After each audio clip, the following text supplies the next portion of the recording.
Assalamualaikum warahmatullahi wabarakatuh. Sampurasun.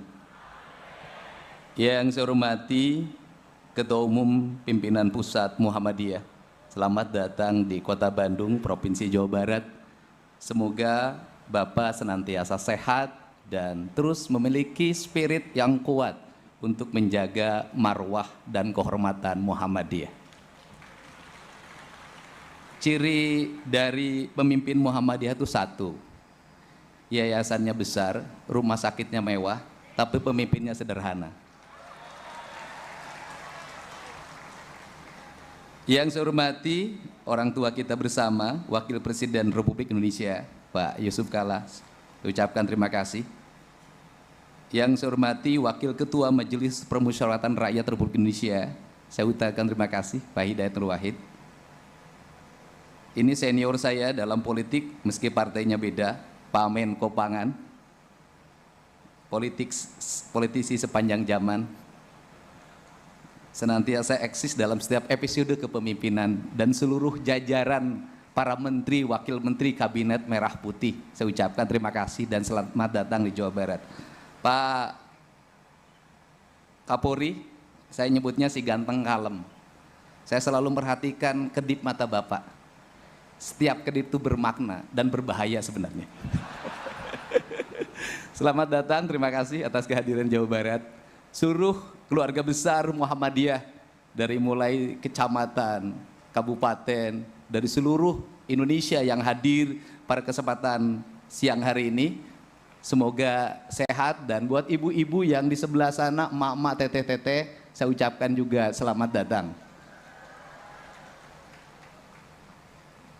Pertama tadi saya bingung, ini Milad Muhammadiyah apa pagelaran seni? Ternyata Muhammadiyah itu memiliki nilai estetika lokalitas yang sangat tinggi. Saya nggak tahu, mungkin karena gubernurnya saya jadi perbanyak kesenian. Dan Pak Ketua Umum, saya sampaikan bahwa saya boleh cerita secara personal. Sebelum saya bicara di tempat manapun di universitas, sebelum menjadi gubernur, Universitas Muhammadiyah lah yang pertama mengundang saya.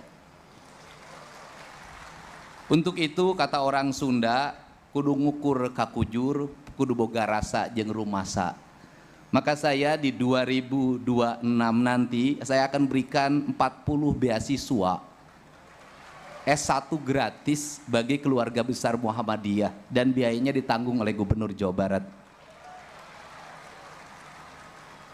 Dan tadi saya juga melihat alunan membaca ayat suci Al-Quran, kemudian paduan suara, pagelaran seni. Boleh dong kalau saya ngasih beasiswa. Yang baca ayat suci Al-Quran sampai S2 saya gratiskan kuliahnya. Yang paduan suara saya kasih bonus 25 juta. Yang tadi tari karena banyak jumlahnya saya kasih 50 juta ya. Biar pada lebih semangat, dan buat yang tepuk tangan saya doakan masuk surga.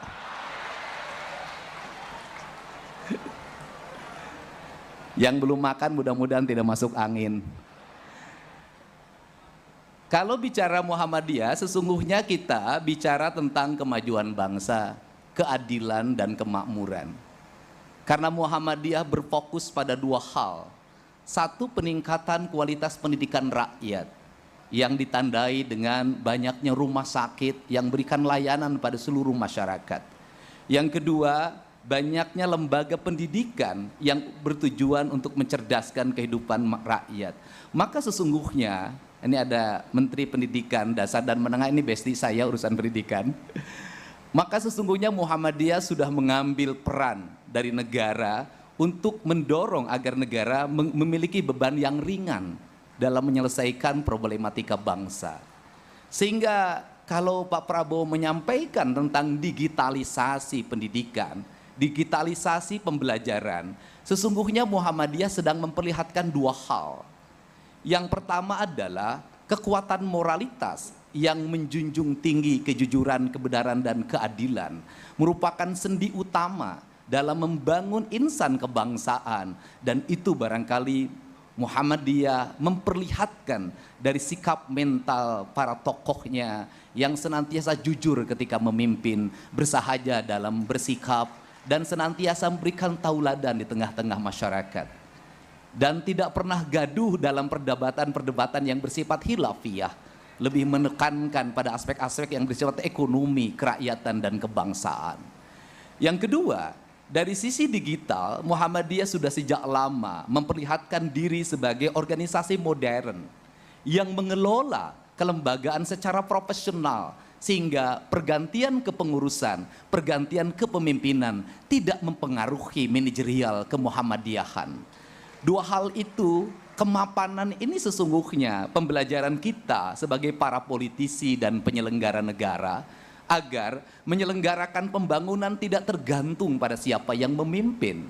Menyelenggarakan pembangunan tidak tergantung siapa yang menjadi anggota legislatif dan siapa yang dieksekutif, siapa yang diyudikatif. Tetapi kemapanan sistem adalah sebuah keharusan, karena kita tidak mesti kepemimpinan ini bergantung pada perorangan. Sistem yang sudah diwariskan oleh Muhammadiyah ini semestinya menjadi bahan dasar bagi kita para politisi untuk mewariskan sistem politik yang baik bagi regenerasi kepemimpinan, bagi iklim pembangunan, dan bagi iklim investasi. Untuk itu, di ulang tahun yang diselenggarakan pada saat ini dalam bahasa Indonesia, dalam bahasa Muhammadiyahnya milad, dalam bahasa Sundanya milang kala. Milang artinya menghitung, kala artinya waktu. Dan kebetulan presiden yang jadi wakil presidennya 2 kali adalah Pak Yusuf Kala. Karena Pak Yusuf Kala ini orang yang pandai berhitung waktu, kapan dia terbit dan kapan harus diam. Itulah Pak Yusuf Kala. Saya berani ke Pak Yusuf Kala karena senior HMI, jadi bolehlah. Karena kalau Pak Yusuf Kala bertemu dengan orang, pasti 2 hal yang menjadi identitas yang ditanya. Yang pertama adalah HMI atau bukan, yang kedua Makassar atau bukan. Tepuk tangan ya. Kalau bertemu selalu ditanya 2. 1, orang mana? 2, apa statusnya? Ya, statusnya itu gadis apa janda gitu maksudnya. Untuk itu pada saat ini saya mengucapkan selamat milad, selamat milang kala, dan selamat ulang tahun. Semoga ketauladanan Muhammadiyah menjadi ketauladan yang terjaga sepanjang masa.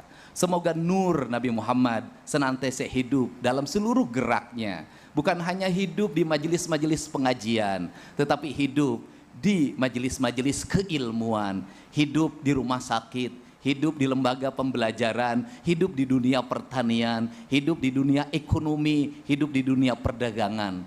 Andai kata warga Jawa Barat memiliki spirit Muhammadiyah, mungkin saya tidak akan pusing setiap hari didatangi oleh warga yang ditagih oleh Bang Emok, Bang Keliling. Pak JK, ini problem orang Jawa Barat, Pak. Orang Jawa Barat itu punya karakter kajenting tekor asal sohor.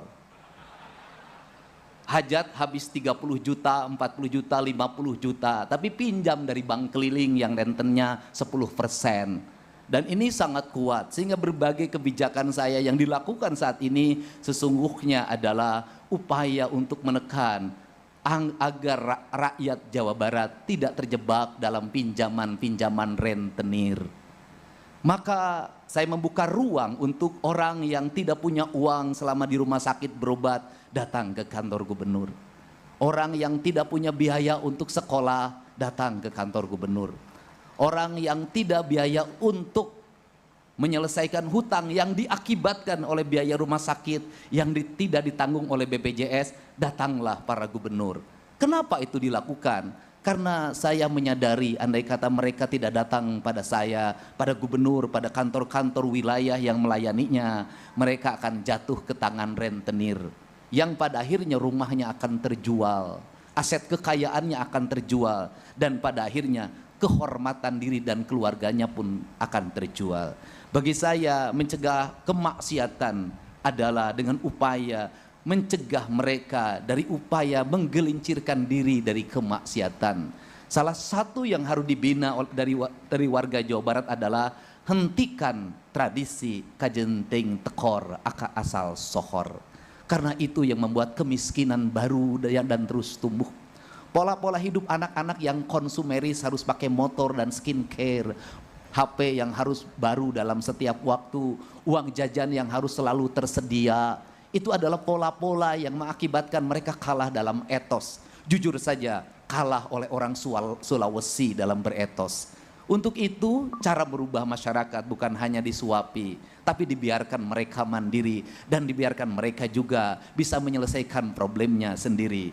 Tugas negara itu menurut saya hanya 3. 1, menjamin pendidikannya gratis. 2, menjamin kesehatannya gratis. Yang ketiga, memberikan sarana prasarana perumahan. Yang keempat, yaitu menjamin keamanan. Dengan ruang itulah maka kesejahteraan yang dicita-citakan oleh pendiri Muhammadiyah yang hari ini namanya menjadi Ketua PW Jawa Barat akan segera terwujud.